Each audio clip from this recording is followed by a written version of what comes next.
morning, Marita! Good morning. Excited tayo ngayon kasi biruin nyo, ayan na po ang Acacia. Diba? Tapos yung building na Banyan, nasa likod po nito. Grabe na ito. Tapos if I'm not mistaken, on the 7th floor Yes na tayo. na. At buhos, tibay nga daw sa...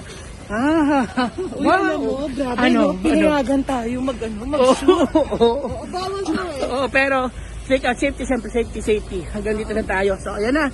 Congratulations sa mga nag-invest dito sa... at mapuno siya, Marita, ha?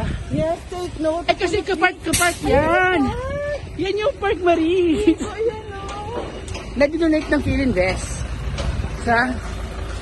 Wow, ito pala yun. Ang laki pala niya. For the first time ever, nakita natin ang building Banyan.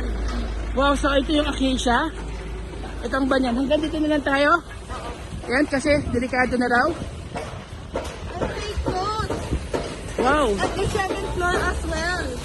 Wow, okay, 8th floor na raw, sabi Sir Ivan. 8th floor? Eh, ba't 7 dyan? O, ayan, ikaw Ayan magsabi. Ate, Sir Ivan. Ate, itong Acacia. Ito po yung Banyan. At ito nga po, half mo na sa 8th floor na. Dito po ay makita rin floor na. Ito ang community at soon to rise ang third building na building ends kung saan may promotion.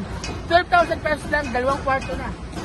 Wow, Ringo, grabe. Thank you for the first time ever nakita namin ang Banyan. At ayan na po ang Acacia. So congratulations to all the investors here at ALTA SPATIAL. Valenzuela. Bye!